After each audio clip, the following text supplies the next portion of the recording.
आदरणीय अध्यक्ष जी,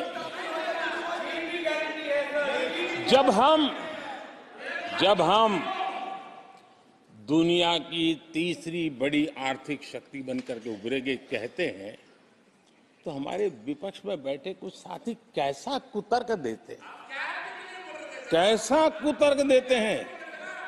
वो कहते हैं इसमें क्या है, ये तो अपने आप हो जाएगा। क्या कमाल है आप लोगों की।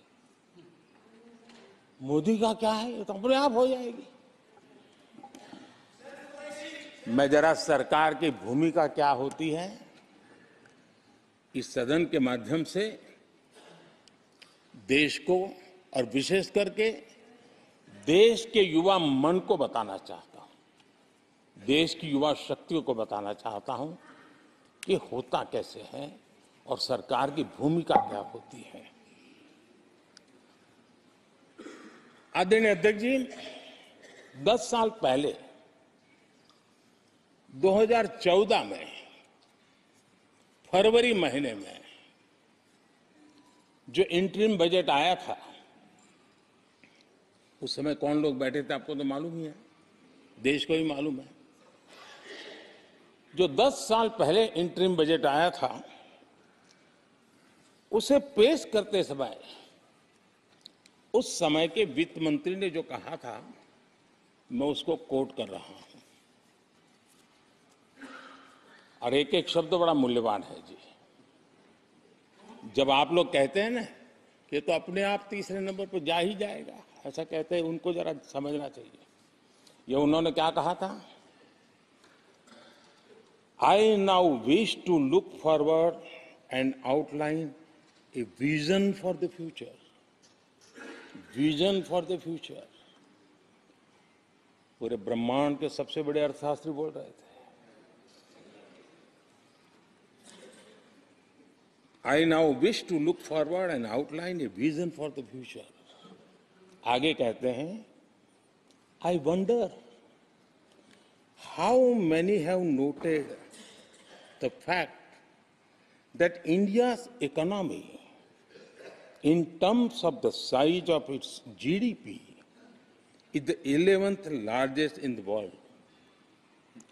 यानी 2014 में 11 नंबर पहुंचने पर क्या गौरवगान होता था।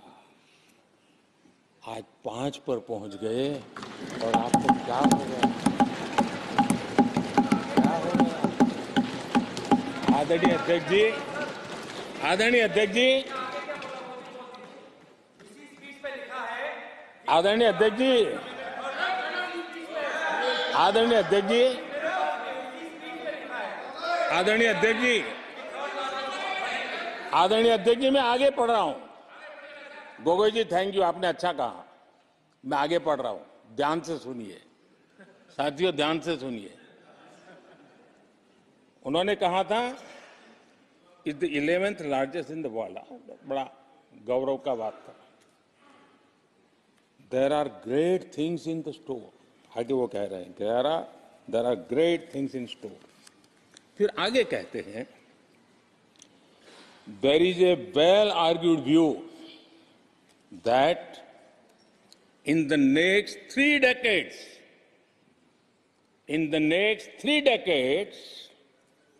India's nominal GDP will take the country to the 3rd rank after the US and China. उस समय ये ब्रह्मांड के बड़े अर्थशास्त्री कह रहे थे कि तीसरे नंबर पर 30 साल में हम पहुंच जाएंगे। 30 साल। और फिर कहा था ये मेरा विजन, जो मैं मनमोहन सिंह नहीं थे उस वक्त, मनमोहन सिंह नहीं थे। बहुत लोग हैं जो ये ख्यालों में रहते हैं वो ब्रह्मांड के सबसे बड़ी अर्थशास्त्री है। ये लोग 2014 में कह रहे हैं और विजन क्या देखते हैं कि 2044 यानी 2044 तक तीसरी अर्थव्यवस्था की बात ये इनकी सोच, ये इनकी मर्यादा, सपना भी देखने का सामर्थ्य खो चुके थे लोग। संकल्प तो दूर की बात थी, 30 साल का इंतजार करने के लिए मेरे देश की युवा पीढ़ी को कह कर गए थे। लेकिन हम आज आपके सामने विश्वास से खड़े हैं, इस पवित्र सदन में खड़े हैं, और मैं आपको विश्वास दिलाता हूं कि 30 साल हम नहीं लगने देंगे। ये मोदी की गारंटी है। मेरे तीसरे कार्यकाल में देश दुनिया की तीसरी आर्थिक शक्ति बन जाए।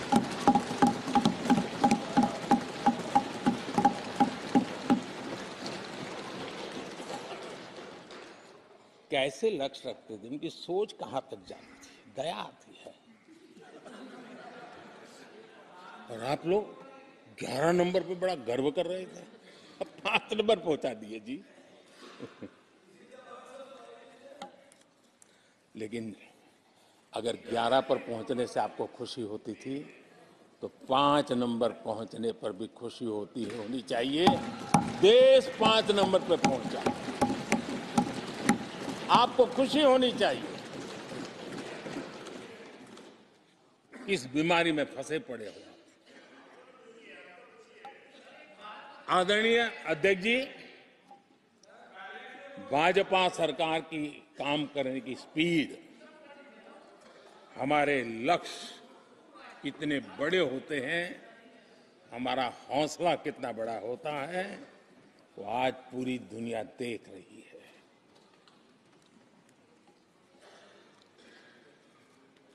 और आदरणीय अध्यक्ष जी, एक कहावत है, हमारे उत्तर प्रदेश में खास ये कहावत कही जाती है, 9 दिन चले 2.5 कोस।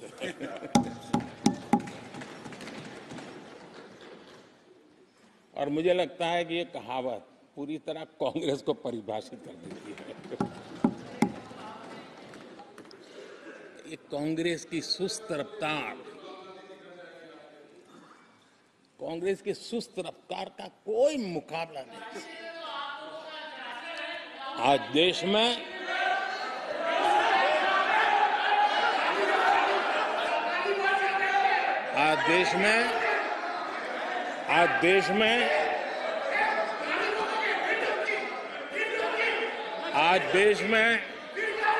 जिस रफ्तार से काम हो रहा है, कांग्रेस सरकार इस रफ्तार की कल्पना भी नहीं कर सकती। आदरणीय अध्यक्ष जी,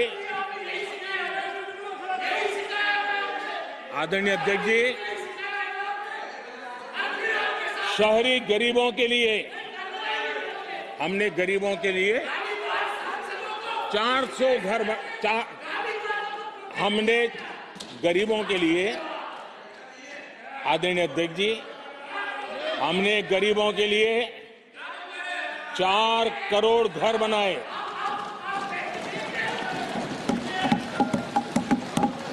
और शहरी गरीबों के लिए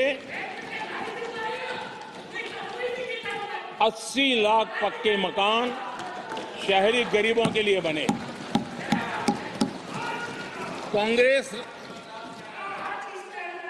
अगर कांग्रेस की रफ्तार से घर बने होते तो क्या हुआ होता, मैं इसका हिसाब लगाता हूं। अगर कांग्रेस की जो रफ्तार थी उस प्रकार से चला होता तो 100 साल लगते, इतना काम करने में 100 साल लगते, 5 पीढ़ियां गुजर जाती। आदरणीय अध्यक्ष जी, 10 वर्ष में 40,000 किलोमीटर रेलवे ट्रैक का इलेक्ट्रिफिकेशन हुआ।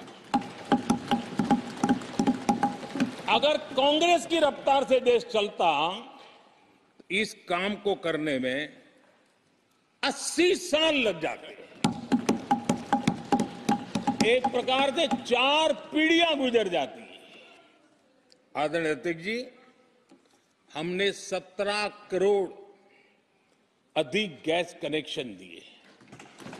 ये मैं 10 साल का हिसाब दे रहा हूं।